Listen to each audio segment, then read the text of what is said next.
নমস্কাৰ, আশা কৰোঁ সকলোৱে ভালে আছে। আজি এটা নতুন ভিডিঅ'লৈ আপোনালোকক স্বাগতম জনাইছোঁ। যিটো ভিডিঅ'ত আমি আলোচনা কৰিম DWL LP UP 5550টা পদৰ যিটো এডভাৰটাইজমেণ্ট এপ্লাই হৈ গৈছিল, তাৰে ফাৰ্ষ্ট পেজৰ ভেৰিফিকেশ্যন লিষ্ট কমপ্লিট ভেৰিফিকেশ্যন হৈ গ'ল।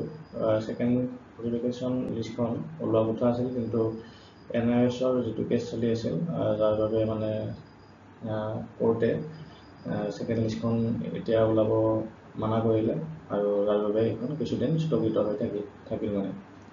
চ' কেতিয়ালৈ এই ছেকেণ্ড ফেজৰ ভেৰিফিকেশ্যন লিষ্টখন ওলোৱাৰ সম্ভাৱনা আছে, সেই বিষয়ে আমি ভিডিঅ'টোত আলোচনা হ'ম ভালকৈ।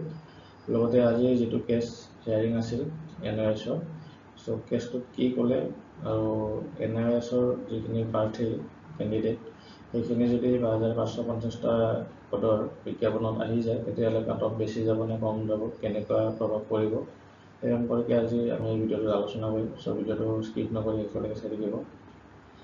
চ' কথাটো হ'ল এইটো যে আজি যিটো হিয়াৰিং আছিল কোৰ্টত NIS-ৰ প্ৰাৰ্থীখিনিক লৈ, চ' আজি ফাইনেল জাজমেণ্টটোতো দিয়া নাই, কিন্তু এটা পজিটিভ মানে খবৰ আহিছে NIS-ৰ যিখিনি প্ৰাৰ্থী সেইসকলৰ বাবে।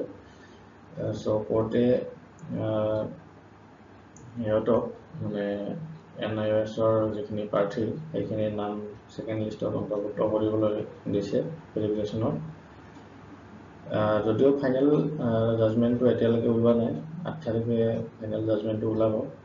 চ' অলপ সম্ভাৱনা মানে বাঢ়িছে NIS-ৰ যিখিনি প্ৰাৰ্থী সেইসকলৰ বাবে, কাৰণ ছেকেণ্ড লিষ্টত অলপ মানে বেছিয়ে হ'ব যদি এইখিনি প্ৰাৰ্থী অন্তৰ্ভুক্ত হয়। এনে ধৰক 4000ৰ আশে-পাশে যদি হ'ল হয়, এতিয়া অলপমান প্ৰাৰ্থীৰ সংখ্যা বেছি হ'ব।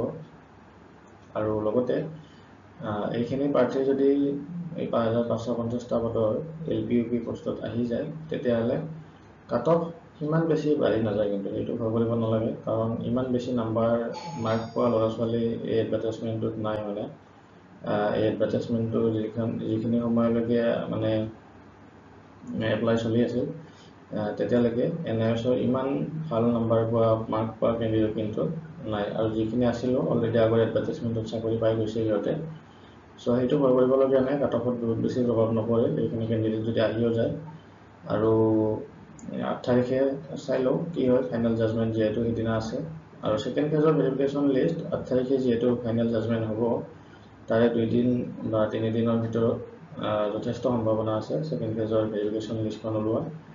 আৰু হয়তো 2 দিনৰ ভিতৰত লিষ্টখন দি মানে ফাইনেল জাজমেণ্ট যোৱাৰ পিছত 2 দিনৰ ভেৰিফিকেশ্যন লিষ্ট দি তাৰে এদিন বা 2 দিন পিছৰ পৰা মানে ভেৰিফিকেশ্যন প্ৰক্ৰিয়া আৰম্ভ কৰি দিব।